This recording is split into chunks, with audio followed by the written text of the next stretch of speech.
Madame, Monsieur, bonsoir, bienvenue dans Samedi Sport, bienvenue sur Innov Télévision. Nous sommes très contents de vous savoir très nombreux à poster devant vos écrans pour suivre notre émission de ce soir. Nos invités également sont très contents parce qu'au-delà des analyses qu'ils vont nous apporter ce soir, ça sera la bagarre pendant les tests de la semaine.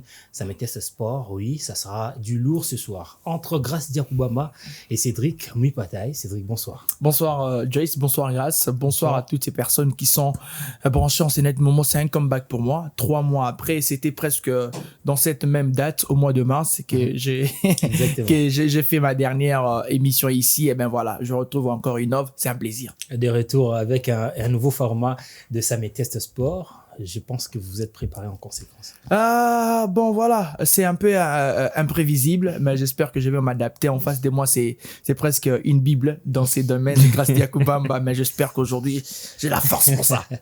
Une édition manquée pour Grace Diakoubamba, il est de retour. Grace, bonsoir. Bonsoir Joyce, bonsoir aux téléspectateurs d'Innov, bonsoir aussi à mon confrère Cédric Mouipataï. C'est un réel plaisir de retrouver encore ces beaux cadres pour parler sport avec de thématiques assez intéressantes. J'espère bien que les gens qui vont nous suivre seront vraiment contents de nous.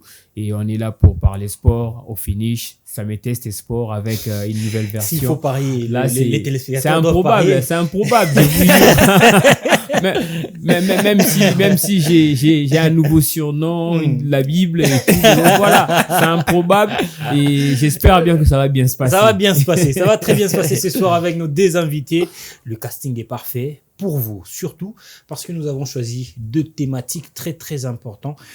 La RDC face au Togo, on va entrer dans le méandre de cette rencontre, parler des A et B à bas, permettez-moi, de cette rencontre entre les 2 nations, la RDC qui a consolidé sa 3e place après la victoire 1-0 face aux Togolais. On va en parler, mais également aussi du trophée de champion, la Supercoupe a des termes clairs, la Supercoupe française qui va se jouer l'année prochaine ici à Kinshasa en 2025.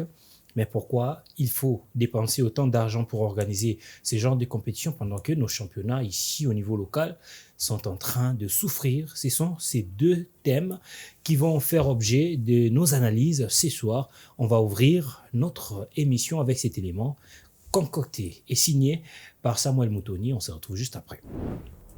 3 points précieux malgré un jeu décousu. Ainsi peut se résumer la victoire d'1-0 des Léopards de la RDC face aux éperviers du Togo dimanche dernier pour le compte de la 4e journée des éliminatoires de la Coupe du Monde 2026. Les poulains de Sébastien Desabre sont venus à bout de ceux de Paolo Duarte grâce à Mecha Kelia, unique buteur d'une rencontre caractérisée par la maîtrise et les assauts de l'équipe visiteuse. Un résultat positif des Léopards au vu du gain final, mais qui laisse planer le doute sur l'évolution de la sélection qui a enchaîné un autre match en demi-teinte après celui contre les Lions de la Teranga du Sénégal. La prochaine rencontre est prévue pour mars 2025 face au Soudan du Sud, occasion pour le staff de peaufiner cette sélection qui depuis peu pèse quant à son rendu technique.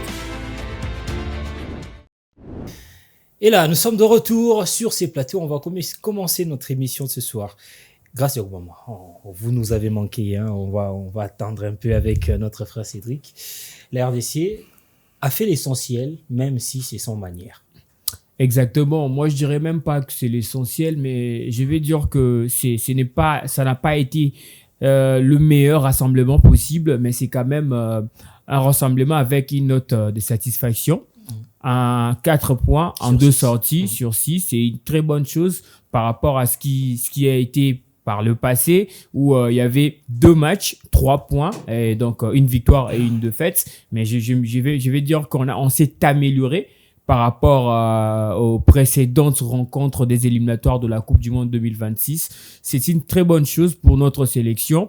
Peu importe la manière, là, on va entrer dans le détail, oui, mais j'espère bien qu'on a un tout petit peu progressé en termes de mentalité, en termes de psychologie et surtout aussi au niveau de la gestion d'un match de football, parce que contre le Togo, c'est la RDC qui marque, je pense, à moins de 10 minutes. Et après, vous gagnez toute la rencontre sans encaisser le moindre but. Ça, c'est une très bonne chose. Et aussi, on a gardé notre mentalité, comme je l'ai dit, en termes de réaction dans un match de football. Comme ce fut le cas lors de la CAN, on était mené contre le Sénégal et du coup, on a marqué, on a réagi avant la fin de la rencontre. C'était toujours l'habitude de la RDC, on l'a gardé et surtout la gestion au score. Ça aussi, c'est une très bonne chose. Je pense que c'est comme ça que Sébastien Desabre doit commencer à travailler avec ses hommes. La RDC doit toujours être en action qu'en réaction. Ça aussi, c'était un fait qu'on avait relevé lors de la CAN. On était Est-ce que beaucoup vous pensez plus... que c'est là, c'est pérennisé, hein, c'est le fait d'être en action, puisqu'on l'a senti. C'est toujours ici à Kinshasa que la RDC est beaucoup plus en action depuis l'arrivée de Sébastien Desabre. Seule la rencontre face à la Mauritanie lors des éliminatoires de la CAN, où la RDC a commencé à être en action, mais pendant plusieurs rencontres, la RDC est beaucoup plus en réaction. Et cette fois-ci, est-ce que vous pensez que c'est là, ces comportements sera pérennisé? Je pense que ça doit rester vraiment son combat, donc son cheval de bataille. D'ailleurs, on vient de gagner un match de football par 1-0. Moi, c'est pas le jeu qui m'intéresse, c'est pas le football qui m'intéresse, mais ce qui est très important, c'est la psychologie, c'est la volonté de joueur et aussi c'est la gestion au score. C'est ça, c'est l'une des choses capitales dans une équipe de football. Et déjà, lorsque vous gagnez comme ça, je pense que Sébastien Desabre doit continuer sur cette lancée, que la RDC soit en action qu'en réaction. Lorsqu'on est en réaction, ça peut ou ne pas arriver. Mais lorsque vous marquez en premier, vous pouvez prendre des dispositions pour ne pas encaisser dans un match de football, comme ce fut le cas contre le Togo. Ça, c'est une très bonne chose et il doit travailler sur ça pour pérenniser, comme vous l'avez dit. Merci beaucoup, Grace Diakoubama. Mais l'important pour nous, c'était d'arracher le 3 points. Le public réclame du beau football, le spectacle. Ils ont payé le billet pour aller vivre du spectacle, chose qui n'a pas été au rendez-vous. Mais quand même, le résultat est au rendez-vous. La RDC se positionne en 3e place et garde toujours ses jambes dans la course pour arracher cette place à la Coupe du Monde. Qu'est-ce qu'il faut encore exiger à Sébastien Desabre? Mais le sens du football, c'est le résultat, et un résultat positif, c'est le but pour lequel un entraîneur est engagé. Vous pouvez faire du tiki-taka, vous pouvez tout faire le beau jeu, mais puis en fin de compte, le résultat des courses, c'est sûr, vous perdez, on retient quoi? On retient le tiki-taka, comme disait la fameuse phrase de Congolais, combien, Tobé Tibia. C'est pas important aujourd'hui dans le football. Le football, premièrement, c'est le résultat. Aujourd'hui, plusieurs critiquent le Real Madrid, mais ben voilà, vous demandez à Guardiola, il vous dira que le Real Madrid, c'est l'équipe à battre dans différentes éditions de la Ligue des Champions parce que ils savent qu'est-ce que c'est l'essence du football, c'est le résultat positif. Et je pense que si cela est ainsi, voilà, Sébastien Desabre est sur la bonne voie, quelles que soient les exigences de supporters. Ce sont ces mêmes supporters quand ça va bien jouer et on gagne pas, ça va être compliqué. Mais du reste, je pense que c'est un peu aussi la baraka. Contre la formation du Togo, la RDC n'a pas été cette meilleure équipe sur le terrain, pareil même contre la formation du Sénégal, mais voilà, il y a des jours aussi, si vous n'arrivez pas à bien gérer vos temps faibles, attention, ça peut être très difficile pour vous de réagir par la suite, mais sinon avec un peu plus de baraka, la gestion du résultat était au rendez-vous et les Togo étaient dangereux mais pas assez tranchants pour aller chercher cette formation dans les derniers retranchements. Le plus important dans cette campagne, dans ces mini-championnats, reste un très bon résultat, surtout à domicile quand vous recevez un adversaire. C'est vrai que la RDC a gagné par 1-0, mais aussi au-delà de la manière, nous sommes dans un mini-championnat où les nombres de buts marqués peuvent aussi faire la différence avant que la formation du Soudan ne puisse engager sa nouvelle victoire. Vous allez comprendre que nous étions déjà 3e et le Soudan était devant nous parce que cette formation nous avait battu et a aussi marqué un peu plus de buts que nous. Donc je pense que le plus important c'est de gagner, mais aussi essayer de gagner avec un score un peu plus élargi. Et voilà, c'est ce qui est pour moi le rendez-vous le plus important, c'est de gagner et gagner quelle que soit la manière. Mais si on réussit à mettre beaucoup de buts, c'est ce qui est important, c'est la voie d'ailleurs pour aller à la Coupe du Monde. C'est la voie pour aller à la Coupe du Monde. On va rester sur cette rencontre, Grace Diakoubama. 41% de possession de balle contre 59 pour le Togo. On n'est pas habitué à voir ça, surtout face au Togo, parce que c'est une nation qu'on a l'habitude de battre et aussi de dominer. Il y a 10 tirs pour le Togo, 8 pour la République démocratique du Congo, 6 tirs cadrés pour le Togo et un seul pour la République démocratique du Congo.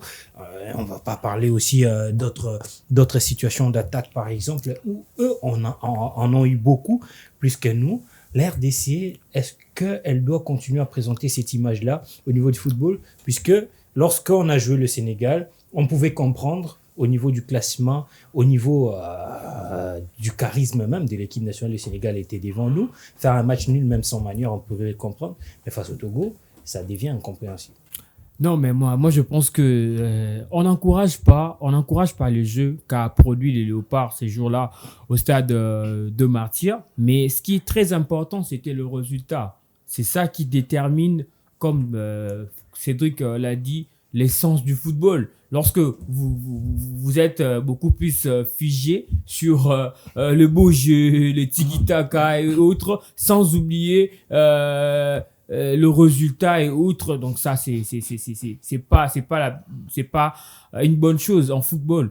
On peut pas continuer comme ça, comme étant une équipe quand on veut jouer la Coupe du Monde, parce que quand on veut jouer la Coupe du Monde, on doit séduire les gens par notre jeu. C'est ça, c'est très important. Donc c'est un match, c'est un fait qu'on a relevé, et même il y a des statistiques que l'entraîneur lui-même doit étudier à fond, parce que le prochain rassemblement de Léopards, on ne doit pas se comporter de la sorte. Nous, on a joué contre l'Afrique du Sud. Certes, il y a eu ce qu'il y a eu à la séance des tirs au but, mais la RDC avait produit du beau jeu ces jours-là. Moi, j'ai craigné d'ailleurs l'Afrique du Sud, parce que l'Afrique du Sud aime les ballons. Cette équipe-là ne saute pas de ligne, progresse étape par étape. Mais la RDC, ces jours-là, nous avait montré un autre visage. C'est ce qu'on veut de notre pays, c'est ce qu'on veut de notre équipe nationale. Mais comme c'est un projet pour Sébastien Desabre, faut pas aussi oublier que ce qui compte chez lui, c'est le résultat. D'autant plus que son contrat a été signé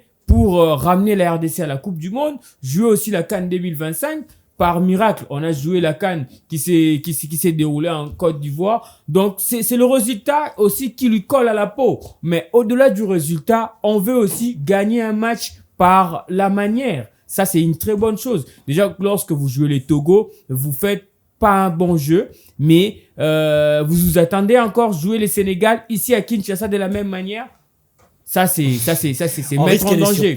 C'est mettre en danger contre le Sénégal déjà à domicile, et surtout contre le Soudan qui est premier. Les deux équipes que la RDC va recevoir à domicile. Avec cette manière de produire ces jeux-là, je pense pas qu'on va battre ces deux équipes qui tiennent le premier et puis la deuxième place du groupe. Donc je pense que Sébastien Desabre a intérêt à revoir ce match pour se projeter déjà lors des prochaines échéances. Je pense que ça sera pour les éliminatoires de la CAN, avant d'en découdre pour les prochaines journées de la Coupe du Monde, des éliminatoires de la Coupe du Monde. C'est un facteur très important, le jeu. On doit d'abord commencer par faire douter l'adversaire par notre jeu avant de marquer, oui. Mais lorsque on marque, on ne produit pas un bon jeu, et on doit se contenter du résultat, parce que c'est ça le plus important. Mais le jeu, c'est primordial pour une équipe qui veut faire craindre son adversaire.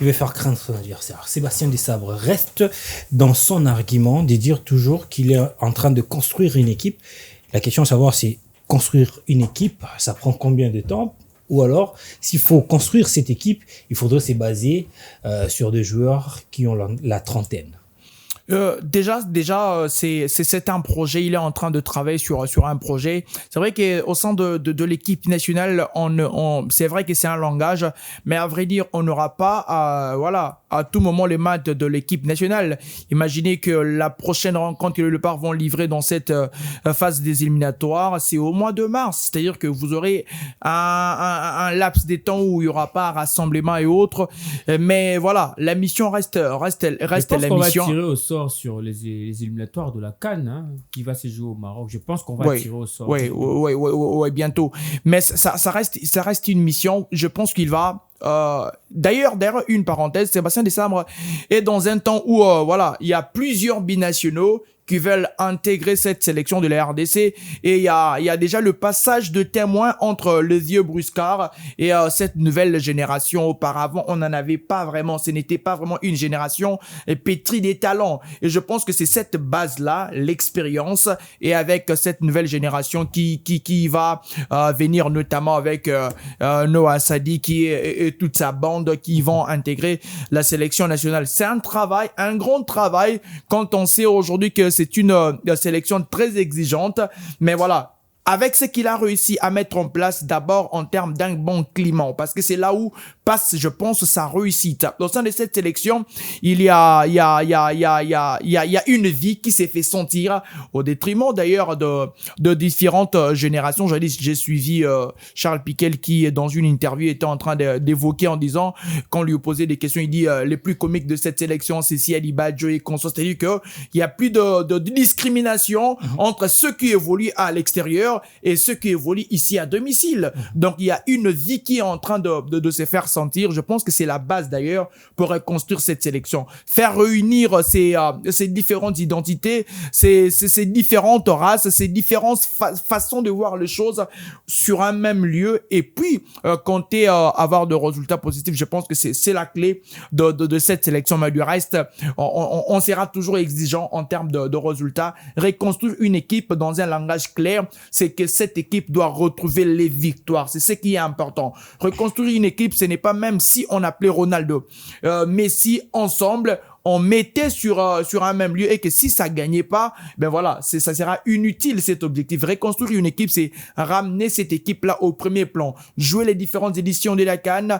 faire que le public congolais soit motivé autour de la sélection. Un élément clé que je retrouvais encore, on ne voyait plus le match de la sélection nationale réunir tous ces mondes comme c'était lors de la rencontre contre le Togo. C'est-à-dire que c'est une équipe nationale. Non, n'était pas plein, mais c'était à 85% plein. Par rapport aux exigences. Par rapport contre le Soudan, c'était du sold out. C'était par rapport aux exigences. Aux exigences, contre le Soudan, on a violé même. Il y avait. On a violé les règles de la CAF. Mais depuis qu'il est là, il est en train un tout petit peu de réunir tout le monde près de cette sélection nationale, et c'est cette reconstruction que nous voulons. C'est vrai que ça va être un chantier, le temps de bien s'acclimater et autres, mais je pense que le résultat sera le premier défenseur de Sébastien Desabre, quel que soit le joueur qui sera là. Je reste sur toi, sur vous, Sébastien, plutôt Cédric. J'ai voulu vous confondre avec le sélectionneur national. Cédric, selon vous, la rencontre RDC-Togo, c'était qui le meilleur joueur, l'homme du match? Berthaud.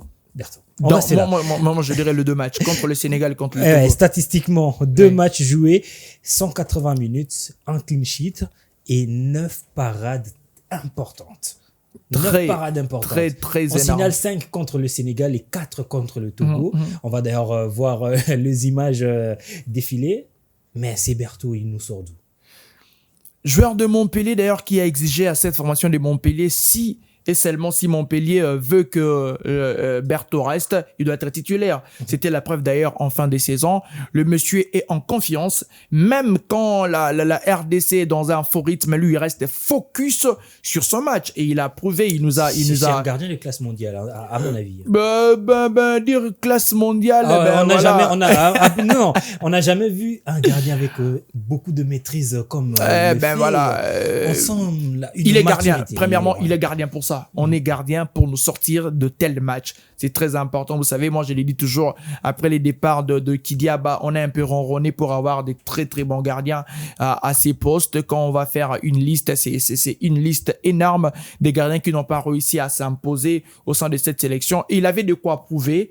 Quand vous savez que Mpassi est presque, c'est le chouchou de tout le monde, et vous venez dans cette sélection où, il avait déjà sorti une très belle rencontre contre l'Afrique du Sud.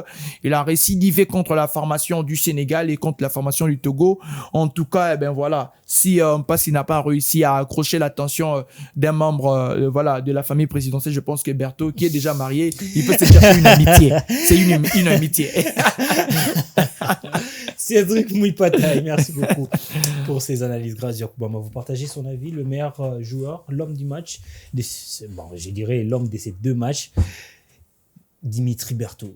Exactement, avec ses belles prestations lors de 2 rencontres. C'est le seul qui a réussi à mettre tout le monde d'accord. Ouais, tout à fait. Et surtout avec ses parades, ses emplacements dans la cage. On sent vraiment qu'il y a du professionnalisme. Et c'est un gars qui veut aller de l'avant. Et moi, je l'ai suivi en club avec Montpellier. Le premier match, c'était un baptême de feu contre Paris Saint-Germain. 6 buts à 1, je pense. Ouais. C'était le score. Mais après cela, il est resté sur le banc de réserve. Le 3 derniers matchs du championnat, il l'a fait et il a aidé son équipe même à se maintenir au niveau de la Ligue 1. Donc, c'est un gardien où la RDC aussi peut compter sur ses services pour ses éliminatoires de la Coupe du Monde. Pourquoi pas aussi pour la Coupe du Monde si on réussirait à se qualifier. Et je pense que lui et Mpassi, c'est une très bonne rivalité. C'est comme ça une équipe nationale. Hein. Lorsqu'il y a Ederson, il doit y avoir aussi Alisson Becker. Ce sont 2 gardiens de classe mondiale. Ils évoluent dans une même équipe nationale. Donc, il n'y a pas polémique à faire là-dessus. Berthaud a fait ses 2 matchs corrects. Et il y a aussi des matchs corrects pour Mpassi en son temps. Et aujourd'hui, c'est Berthaud. Je pense que la RDC doit compter sur les talents de ces 2 gardiens en équipe nationale. Donc, moi, je pense que c'est normal. Et Berthaud mérite beaucoup vraiment pour cette équipe nationale. Il doit continuer comme ça parce que quand Mpassi va revenir, ça sera encore très dur pour lui. Et d'autant plus que Mpassi était titulaire indiscutable. Et quand il va revenir, mais Berthaud a aussi sa place en équipe nationale. Ça peut peut-être faire de Aaron Tchibolaï et Charles Piquel. Charles Piquel, quand il a profité de l'absence de Tchibolaï, puis d'un seul rassemblement, et puis il y est resté. Et puis la taille de Berthaud est un peu trompeuse par rapport au gardien actuel. Et voilà, un Mpassi qui est vraiment un costaud et consort. Mais voilà, on sait que ces derniers temps pour être gardien, la première des choses c'est la taille, la masse. Berthaud, il n'a pas vraiment ça, mais voilà, cette il taille nous sort imposante. ouais, ces derniers temps, mais Berthaud, il est presque infranchissable lorsqu'il est sur sa ligne. Exactement. C'est vrai que voilà, contre le Sénégal, il a eu difficile à entrer un peu dans ce match. Même le Sénégal a eu du mal à marquer ses buts. Cette petite erreur contre le Sénégal. Vous savez, sur l'action de Nicolas Jackson. Oui, mais il fallait qu'il sorte pour réduire l'angle. Il a préféré rester sur sa ligne. Il y a aussi un problème. Il a donné l'option à l'attaquant de tirer. Vous savez, quand je regarde le 2 matchs de la RDC, le 2 matchs de la RDC, je pense que Berthaud a été cet élément clé de la défense, même parce que Chancel et Inonga, je pense qu'ils en ont fait un peu trop. Ils ont un peu ronronné. Il y a des actions où ça n'a pas vraiment bien suivi. Il y a eu quelques erreurs de marquage entre le 2 et Berthaud était toujours présent. Excusez-moi. Je pense que ça a été cette clé pour le Léopard dans ces 2 matchs parce que cette paire-là, Inonga et Chancel, je pense que c'était un peu de l'excès de confiance. Un peu de l'excès de confiance. On va s'y projeter un tout petit peu pour le prochaine rencontre. Mais avant, on va parler des nouveaux venus. De nouveaux venus, Axel Touanzebe ainsi que Samuel Sendé, les 2 qui ont joué parmi les nouveaux venus. Comment vous jugez les prestations de ce joueur? S'il faudrait noter sur 10, les 2 joueurs, je les remettrai 6 à chacun. J'ai commencé avec Axel Touanzebe. Défenseur latéral droit dans un match contre le Sénégal. Ça n'a jamais été facile pour son tout premier match en équipe nationale de la RDC. Vous sentez quand même le poids de cette rencontre. Mais c'est un gars très calme, très serein. Et il a bien maîtrisé son match. Certes, le but qu'a marqué le Sénégal est venu de son côté.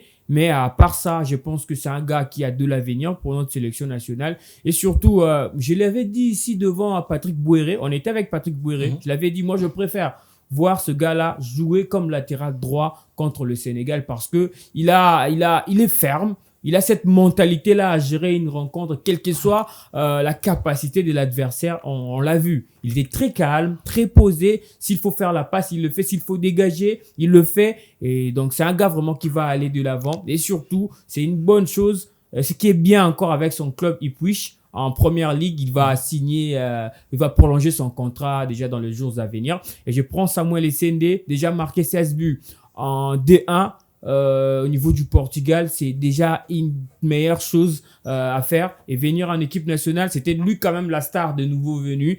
Mais il n'a pas accroché. Les gens attendaient qu'il marque. Ouais. Les gens attendaient qu'il marque. Mais c'est Essendé, je pense qu'il a un profil un peu différent aux autres que Sébastien Desabre a retrouvé en lui. C'est un gars qui va en pressing et qui met en danger un tout petit peu ses adversaires. Donc quand on parle de Zax, même contre le Sénégal, on l'a vu, Kalidou Koulibaly avait du mal à défendre contre lui parce que il a la charge, il sait fixer le défenseur. Et avec des attaquants comme ça, n'attendez pas que ces gars marquent beaucoup en équipe nationale. Ça peut faire l'affaire pour libérer les autres. On l'a vu même contre le Togo, le centre qu'a fait Wissa en direction de Meshak Eliar. C'est parce que lui, il fixe là à l'intérieur et il ramène tout le monde à l'intérieur et Meshak se retrouve presque seul avec, je pense, le milieu qui rentrait. Qui était déjà en retard aussi. Voilà, qui était déjà en retard. Et c'est un gars vraiment qui a de l'avenir en équipe nationale de la RDC qu'on lui laisse les temps parce que c'est un baptême de feu. Hein, on va se les dire ainsi contre le Sénégal, aussi contre le Togo. Entre-temps, il y a la concurrence. Ouais, la concurrence, oui, c'est normal. Il y a Fiston Kalalamayele. On ne ferme pas la porte aussi à d'autres Congolais. C'est pas grave. Il y a Ben Malango qui revient en force. Il y a plusieurs Congolais comme ça. À l'heure où il est performant, on doit les sélectionner. S'il n'est pas performant, on doit les laisser. C'est normal. L'équipe nationale, c'est pour tout le monde. C'est pour tous les joueurs qui sont performants à l'ère actuelle. Donc, s'il n'est pas performant, je viendrai pas ici pour dire qu'on puisse convoquer. On va les juger après 10 matchs, comme avait dit même Sébastien si Mobanza, quand il a fait un mois sans marquer, on l'a dit ici, attention, il est parmi les joueurs, il est d'ailleurs le meilleur buteur de la sélection en club. Mais attention, il a fait un mois sans marquer, on l'a dit. Maël a fait beaucoup de temps sans marquer, mais c'était lui le libérateur. Ah, merci, grâce c'était pas quand même un mois par rapport à Banza. Mais dans la concurrence et dans un vécu, on va mettre Bakambu qui reviendra. Il n'a pas marqué lors de la CAN, mais Sébastien Desabre ne voulait que Bakambu. Donc, je pense que ça va très vite en sélection nationale. Nous avons parlé de la reconstruction. Est-ce que ça sera toujours avec Essendé ou avec les autres? C'est vrai qu'on va préparer la nouvelle génération. Bakambu et les autres ne seront pas éternels. Il va être dans cette liste de joueurs qui seront, voilà, dans la carte mémoire de la sélection. Peut-être dans l'avenir, on va lui accorder sa chance, mais ça va très vite. Et Sendé, pour moi, c'est, voilà, 0 tir cadré, 2 têtes au-dessus contre le Sénégal et contre la formation du Togo. Et ben voilà, s'il faudrait parler tactique, tout le monde émettra son avis et ses idées. Moi, je pense que, voilà, et Sendé, moi, en tout cas, je lui donne 4 sur 10 sur l'ensemble de ses œuvres. 4 sur 10. Cédric Mupata est très dur avec le nouveau Léopard. Mais bien sûr, on va évoluer parce que lors de la CAN, aucun avant-centre avait marqué. Et c'est les revient, il ne marque pas. Maël fait la différence. Mais on va dire que, comme vous venez de le dire, on a besoin d'avant-centres qui marquent. Puisque pendant la CAN, on n'en a pas eu. Après, c'est Maël qui marque. Et Elia Meshak, les avant-centres congolais, ne seront pas là pour dévier les ballons. Et petite parenthèse, depuis l'histoire de cette sélection, on n'a pas encore un avant-centre qui a 30 buts dans la sélection. Très bien. Merci beaucoup. On doit quand même grâce à Yakoubambo, la Bible du foot congolais, j'ai menti. Non, vous avez raison. Mokai n'a pas atteint 30 buts. Le meilleur buteur n'a pas 30 buts. Voilà, les plafonds. Le sommet n'a pas 30 buts. Le sommet n'a pas atteint. Seigneur. Merci beaucoup. Le résultat de la 4e journée, le Soudan du Sud qui allait s'imposer sur le terrain du Sud-Soudan sur la marque de 3-0. La Mauritanie qui est tombée à domicile face au Sénégal sur le score étriqué d'1-0. Même résultat pour la RDC qui a réussi une victoire très importante à domicile, 1-0 face au Togo. Et le résultat au niveau du classement, le Soudan qui garde la tête avec 10 points, le Sénégal garde également la 2e position avec 8 points, la RDC statique également avec 7 points à la 3e position, le Togo, il n'y a pas eu assez de changements, qui revient à la 4e position avec 3 points, Soudan du Sud 5e avec 2 points et la Mauritanie qui s'éloigne très loin de la qualification vers cette Coupe du Monde, occupe la 6e place avec un tout petit point. On va passer au 2e sujet de la soirée. Trophée des champions à Kinshasa. Que pensent les analystes? On va suivre cet élément fait par Sam Moutoni, pas Samuel Lesende, Samuel Moutoni. On se retrouve juste après. Fini le suspense, le trophée de champion 2025 se jouera en Afrique. Le conseil d'administration de la Ligue de football professionnel a validé la tenue de l'édition 2024 à Pékin le 8 août et a évoqué la suivante en République démocratique du Congo. Toutefois, différemment des précédentes, l'édition 2025 du trophée de champion ne devrait plus réunir uniquement 2 équipes, mais 4. Le deuxième et troisième de la Ligue 1 feraient alors partie de l'aventure, en plus du champion de France et du vainqueur de la Coupe de France. Bonne nouvelle pour les amoureux du football congolais qui pourront voir ces élites du football mondial se mesurer dans ces différentes arènes. Allez, nous sommes de retour sur le plateau. Merci à vous de rester branchés sur Innov Télévision pour suivre Samedi Sport, le rendez-vous de chaque samedi à partir de 20h50. On va prendre le trophée de champion qui va s'organiser l'année prochaine à Kinshasa. On attend en tout cas voir combien l'État congolais va dépenser, mais selon le prévision, on parlerait des 10 millions de dollars à mettre pour organiser ces matchs, l'unique match, la super coupe la super coupe française, grâce à Obama. Ça fait très mal à entendre. Ça fait vraiment très mal. Moi, au contraire, ça me donne l'envie plutôt de ricaner lorsque j'entends tout ça. 10 millions de dollars pour le trophée des champions, c'est-à-dire le vainqueur de la Coupe de France et le champion de France qui vont s'affronter ici à Kinshasa. Ça sera qui en a besoin? Paris Saint-Germain-Lyon. On a dit pour l'année pour l'année prochaine. prochaine, Pour la saison. Le vainqueur de... Bon, prenons toujours l'exemple. Je suis allé. Déjà en off, je le disais à Mouipataï, parmi les 2 équipes, Paris sera là. Ouais, bon, Paris sera là parce que Paris a l'habitude de gagner souvent la coupe ou souvent le championnat. Ouais. Mais bon, qui en a besoin? Je sais pas. Est-ce que cela est passé par le ministère de Sport avant le ministre sortant? Bon, non, consulter seulement pour aller négocier cette rencontre de trophée de champion ici à Kinshasa. C'est un rendez-vous qui a manqué à la RDC depuis 2023. Non, mais Joyce, je sais pas. Si c'est un cadeau pour la France, là, on accepte. Mais si c'est pour la RDC de sortir l'argent pour accueillir cette rencontre, là, moi, je suis totalement contre. 10 millions de dollars qu'on peut construire de centres de formation ici à Kinshasa qui peuvent sortir à la RDC des enfants un jour, des talents, talents qui vont servir la RDC. Non, on préfère aller donner au Paris Saint-Germain, aller donner à la Ligue française, LFP, je pense, Ligue française professionnelle, je pense. Donner à la Ligue française, bon, pour une simple visibilité, qui en a besoin? Nous, on a besoin que un jour qu'on puisse parler de la RDC, qu'on puisse parler de joueurs congolais issus des centres de formation congolais. Et aussi, même si on quitte l'angle de centre de formation, revenons-en même au niveau du championnat national. Le championnat aujourd'hui, Mazemba, je peux vous poser la question. Mazemba a gagné le championnat national. Combien Mazemba a empoché comme cagnotte? On ne connaît pas. C'est 0. V-Club joue la Coupe du Congo. On sait pas si V-Club va gagner combien à la Coupe du Congo. Mais il y a des risques à courir. Il y a un joueur qui peut se blesser et du coup, ça coûte beaucoup pour une équipe, pour un club. Mais est-ce que vous ne pensez même pas au championnat?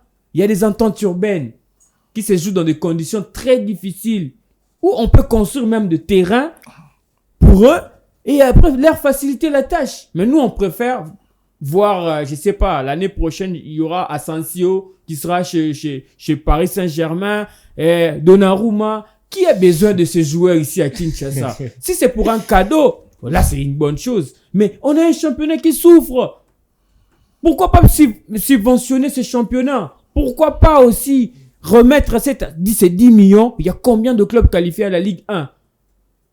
On départage 10 millions par 20 clubs qui sont qualifiés au niveau même 1 million pendant 10 saisons. Ça va suffisamment. Exactement. Ça va aider. Mais nous faire vivre cette rencontre pour une simple visibilité, je sais pas, comme le disent nos frères du Congo, Brazzaville, les Matalana. On n'en a pas besoin.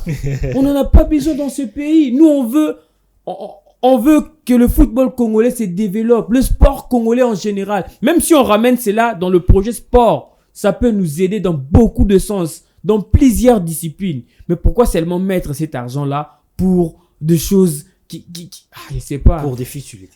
Ce sont des futilités pour moi. Trophée de champion, Cédric Moukwataï. Je me pose aussi la question de savoir, alors que nous n'avons pas des stades homologués, ça va se jouer au stade Mazembe ou quoi? Si seulement au stade de Martyr-la-Pentecôte, qui connaît de problèmes d'ailleurs d'homologation. Non, mais ça, c'est une organisation de la Ligue française. Peu importe la FIFA. Oui, je comprends. Ça peut se jouer au stade Tata Raphaël. Il y a 10 millions. Ici, à Olsen, ça peut se jouer. Ça, je comprends. C'est pas grave. Mais il y a 10 millions qui sera mis en jeu. Les 10 millions peuvent construire des stades ou réhabiliter le stade des Martyrs, le mettre dans des conditions viables pour que cela soit accepté. On voit dans d'autres pays, je vois comme ça le stade Nelson Mandela de Burundi ou Ouganda, comme ça, si je ne me trompe pas. Je vois également le stade Amahoro au Rwanda, comment c'est réhabilité. Je vois plusieurs stades comme ça qui sont aujourd'hui dans des états acceptables, alors que le stade de Martyrs souffre. C'est stade qui va d'ailleurs abriter cette rencontre, mais qui n'est pas viable au niveau de la CAF et de la FIFA. Vous avez fini de vous poser la question, ou vous me posez maintenant la question? Allez-y. Parce que vous avez dit au début que vous vous posiez la question. Mais non, vous savez aujourd'hui, le monde du sport, aujourd'hui, c'est un monde des intérêts. Personne dans ces domaines ne mettra une telle somme pour ne rien gagner en retour. Remontons les temps. C'est dans ces pays que nous avons eu Ali Foreman. Jadis, nous n'étions pas encore nés. Mais je m'imagine le but pour lequel, à l'époque, Mobutu avait fait venir ces deux connières, ces deux mastodontes dans ces domaines. Qu'est-ce qu'on avait à gagner à cette époque-là? À cette époque où le sport n'était pas si vraiment développé dans ces pays. Mais on avait arraché ces paris-là, ici dans ces pays. À l'époque, vous savez, le développement du sport, nous connaissons. Il y a une politique sportive mise en place par le gouvernement. Et puis, ce sont les différentes fédérations qui font à ce que les sports du pays puissent être en lumière. Mais on se pose des questions dans ces pays. Qu'est-ce que les fédérations font pour que ces sports puissent se développer? Parce qu'avant de condamner le gouvernement, bon, c'est vrai que j'ai pas vu un membre du gouvernement engagé. Certainement, ce sont des gens qui ont négocié. Je ne sais s'ils travaillent à la présidence ou je ne sais quoi, je ne sais comment. J'ai essayé de lire quelques articles. J'ai trouvé des noms que je ne connaissais pas, des entrepreneurs et autres. Et je vis aussi le nom de Monsieur Kaboulou qui était parti en France pour négocier cette édition qu'on a ratée. Pour que même le président serait en négociation avec le président du Paris Saint-Germain qui est voilà. Un membre influent. Lui qui est supporter de cette formation. Il s'est pourrait que ça pourrait aussi passer par là. Je reviens en termes de développement, en termes des initiatives, les différentes fédérations. Si pour l'argent destiné au voyage, le président de Rangers, Lambert Osango, à la place de faire voyager autant de joueurs, il fait voyager, je sais, 6. Et vous condamnez aujourd'hui l'État. Soyons sérieux quand même. Parce qu'aujourd'hui, moi je pense, et on l'a toujours dit, sans être contredit, le problème de ces sports en RDC, ce sont les dirigeants qui aujourd'hui même piétinent les efforts mis en place par le gouvernement pour essayer d'aider ces sports-là. C'est vrai que chacun a une part de responsabilité, mais moi je vois pas 10 ces 10 millions, ça reste certainement à confirmer la confirmation de l'acquisition de la RDC pour ces trophées des champions, parce que tout peut basculer. Et puis voilà. Mais si tel est vrai, je vois pas le gouvernement débourser autant d'argent pour ne rien gagner en retour dans ce secteur-là. Je vois pas. Parce qu'il y aura des gens qui vont travailler là-dessus. Et je pense que si cela s'avère vrai et que nous ayons cela, en termes d'image, on aura une très bonne image. Et puis, en termes de revenus, je crois pas que les caisses de l'État vont rester sans avoir de revenus. C'est ça la question. On doit avoir une autre image de ce qu'on veut. Si aujourd'hui, voilà, on a le stade de Martyr, par exemple. On a l'arène qui va être construite. Mais nous avons des entreprises ici. Si une entreprise étrangère peut-être venait pour acquérir la nomination de son entreprise via ces différents stades-là, on dira encore quoi? Que voilà, ici au pays, on va faire ça, on va faire ça. Le problème, moi, je pense, on ne doit pas seulement voir la partie négative. Parce que plusieurs disent, ben voilà, le championnat qu'on sort, les voilà. Mais les sponsors qui viennent sponsoriser le championnat, quand ils vont à la fédération, qu'est-ce que la fédération leur dit? Pour que nous puissions avoir un champion qui n'est que rémunéré et que toutes les autres équipes qui participent dans ces championnats sont être rémunérées. Qui impose ça? N'est-ce pas que ça passe par la fédération? Pourquoi les différentes équipes qui participent dans ces championnats, parce qu'on parle de football, Exactement. n'ont rien? La faute, c'est au gouvernement. Soyons réalistes. C'est vrai que chacun a sa part de responsabilité, mais moi, je ne vois pas d'inconvénient si la RDC obtenait le trophée de champion ou n'importe quelle organisation pour faire jouer ça ici, parce que c'est une question d'intérêt. Ce n'est pas que les 10 millions ou je ne sais quel montant iront en vain. Ça n'ira pas en vain en tout cas. Ça va permettre à ce que, voilà, ce sont d'autres intérêts qui vont susciter par la suite. Mais si on veut rabibocher cette organisation avec le championnat national, on connaît ce qui se passe au niveau de ce championnat national. Il y a combien pour participer à ces championnats nationaux? Est-ce que l'État doit venir donner de l'argent aux équipes pour faire monter la caution pour participer à ces championnats? La fédération fait quoi?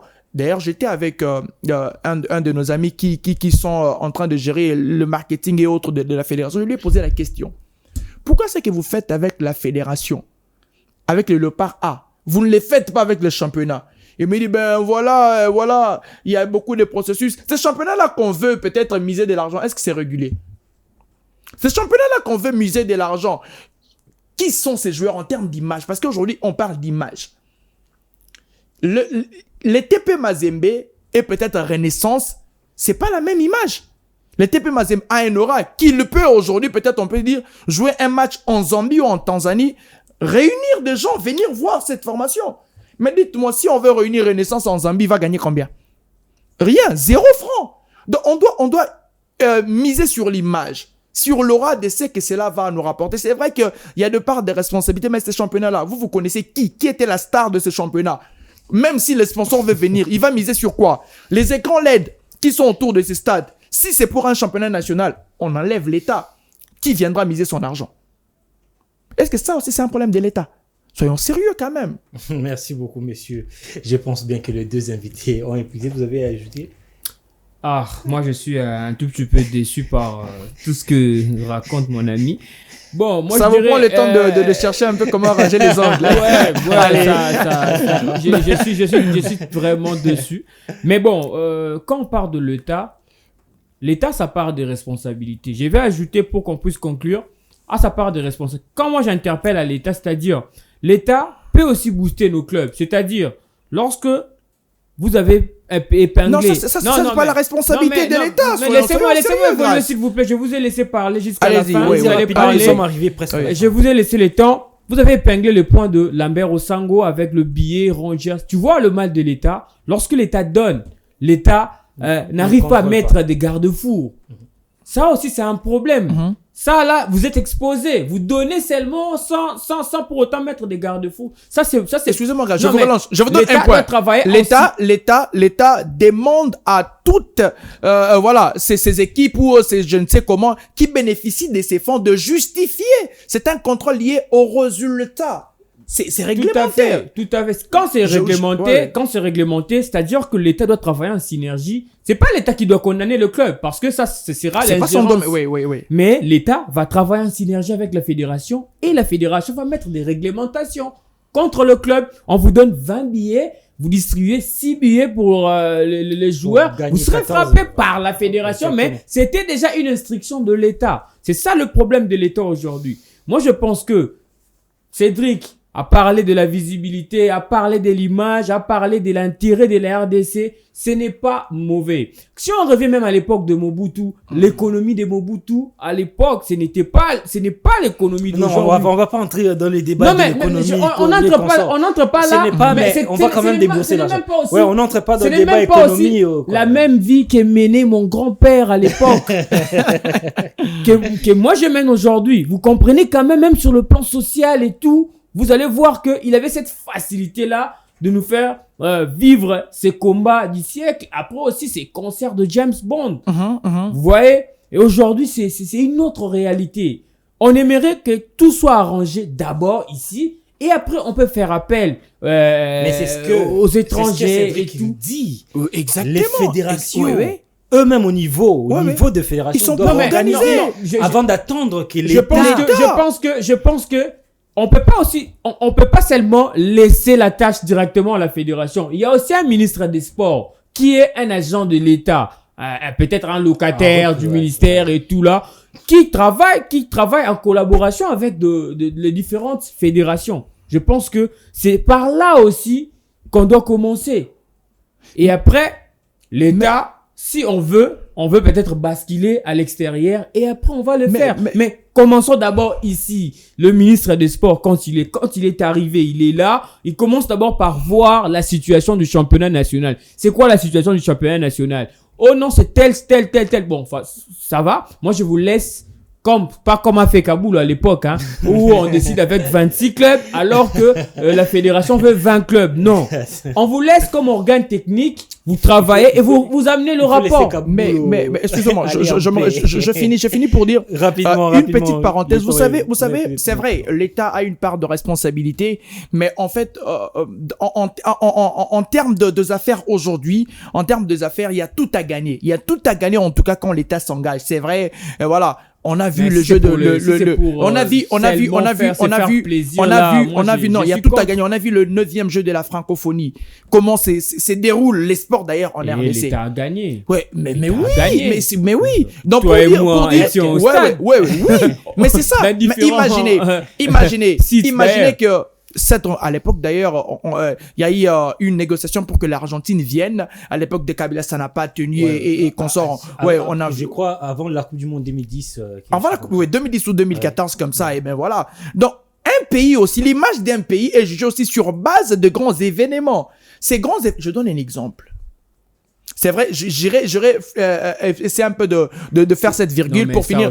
Permettez-moi. On n'a plus assez de temps. Vous savez, si le championnat national aujourd'hui veut se faire un aura par exemple, imaginez qu'avant le début d'un championnat, peut-être c'est Fally Poupa qui va augurer ces championnats. Exactement. Vous voyez, en termes d'image, c'est que ça peut donner. Vous parlez de stratégie. Des stratégies qui manquent. De autre chose encore, avant le début d'un championnat, peut-être on voit un Zinedine Zidane qui venait ici comme ambassadeur.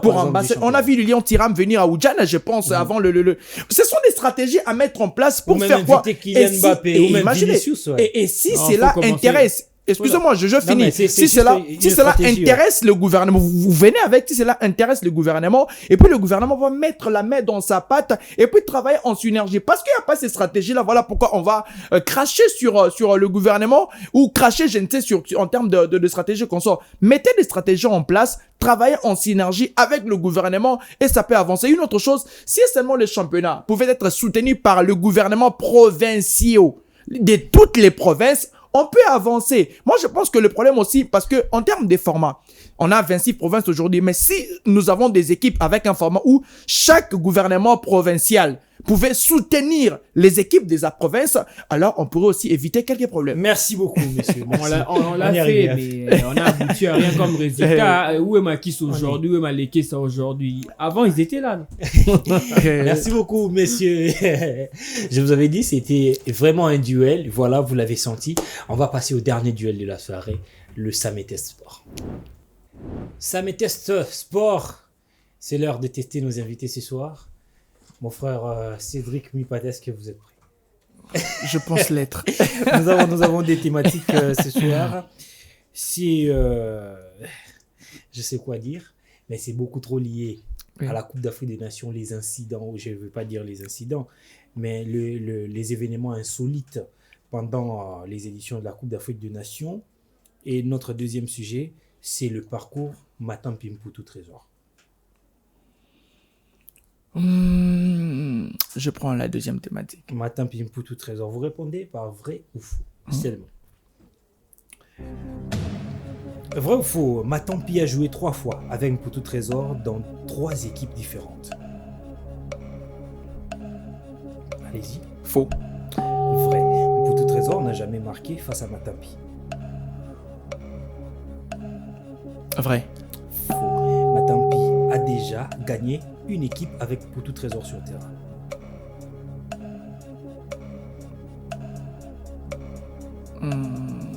Faux. Vrai. Matampi et Mputu ont déjà évolué en sélection étant tous joueurs de Mazembe. Vrai. Matampi et Mputu ont déjà remporté des trophées dans 3 équipes différentes.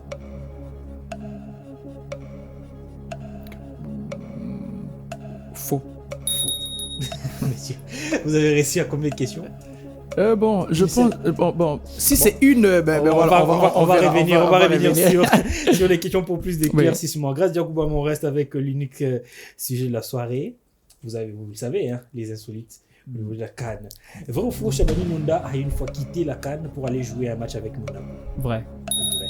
Un des fils de Muammar Kadhafi a joué pour l'équipe nationale libyenne? Vrai. Le Camerounais Narcisse Kanga a joué la CAN avec la Guinée-Bissau en 2013.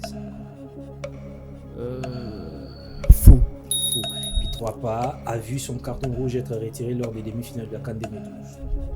Vrai. Faux. Stephen Keshi a déjà qualifié une nation africaine en Coupe du Monde. Faux. Vrai. C'était les Togo en 2006. Ah. On va commencer Rien. avec Cédric Mupata. c'était Matampi dur a joué aujourd'hui. 3 fois avec pour tout trésor dans 3 équipes. Ça veut dire Kabushkop, Mazembe et la l'équipe sélection. nationale. Oh non, non. C'est une équipe. 3 équipes Allez, différentes. allez. Parce que c'est une équipe. ça, c'est trompeur en fait. Ça, c'est trompeur. Ah, ça, c'est n'a jamais trompeur. marqué Non, face allez, à je pense Matampi. que nos téléspectateurs me donneront raison. Parce Non, que, mais on n'a pas dit club. On J'ai a pas dit dit club. équipe. Allez. Ça reste une équipe. Je Peut-être savais que aussi- Grace était dans ce complot. Matampi, Ouais. pour tout trésor, n'a jamais marqué face à Matampi. C'est faux. En 2009, Boulou 1, 4-2 à Lubumbashi. Pour tout trésor qui marque. Il marque même si début. 200 à 200 2 SMP. De SMP 2009. 2009. Ah, ok. Matampi a déjà gagné une équipe avec pour tout trésor sur terrain vrai. Sanga Balende, Darin Club Moteur Pembe. Non, là vous avez raison. Là, c'est faux. J'ai deux. Là, j'ai rectifié. Allez, je mets 2 points. C'est égalité, Grace. Je mets 2 Nous points. présentons nos excuses. Je mets 2 points. Nous présentons nos excuses. Je mets 2 points ici. Je mets 2 points. Trompé un tout petit peu. Vous avez raison. Et puis Matampi et Mputu ont déjà évolué en sélection, étant tous joueurs du Mazembe, c'est faux. C'était lors de la CAN 2019. Matampi était joueur du Daring Club Motema Pembe. 2019. Mputu était joueur de De Mazembe. Pendant que Matampi était à Mazembe, il jouait à l'équipe nationale, mais pour toute raison ne jouait plus avec la sélection nationale. La dernière question que vous avez réussi, Matampi et Mputu ont déjà remporté 2 trophées dans 3 équipes différentes. C'est faux. Ils ont remporté chez Mazembe et Kabushkop. Je mets mais 2 pas points, ça en me équipe suffit. nationale. avec À égalité avec Grace, oui, voilà. Chabani Nunda avait quitté la CAN 2002 pour aller jouer un match avec Monaco. Le Camerounais Narcisse Kanga a joué la CAN avec la Guinée-Bissau, c'est faux. C'était la Guinée équatoriale Oui. en 2012. 2012. Puis Trois-Pas a vu son carton rouge être retiré lors des demi-finales de la CAN 2013 et non 2012. Ici, j'ai parlé de la CAN 2012. Vous êtes trompé un peu. Stephen Keshi a qualifié le Togo en Coupe du Monde 2006. Ah, j'avais même pas d'idée. Ouais, avait également entraîné le Togo lors de cette CAN-là, lorsque la exactement. RDC avait Battu, battu hein. tout trésor. Sur le score de marqué 2 buts à de 0. 2 à 0. Madame, messieurs, vous avez compris que nous aimons. C'est un mais 2 buts aujourd'hui, partout. c'est- C'est un 2 buts c'est partout. Il faut gâté. le comprendre. C'est un 2 buts Tiens, la partout. culotte. C'est un C'est un 2 buts deuxième partout. deal, hein. Un deuxième deal entre vous. Ouais. Entre nous deux, ben voilà. C'était un but partout. Et puis c'est un 2 buts partout. Voilà, Ouais, on va trouver un moyen de les départager. Mais on va se quitter sur cette note-là. Madame, messieurs, nous sommes très contents de savoir que vous étiez nombreux à suivre notre émission ce soir. On se retrouve la semaine prochaine avec le même plaisir pour un tout nouveau numéro. D'ici là, portez-vous bien. Ciao.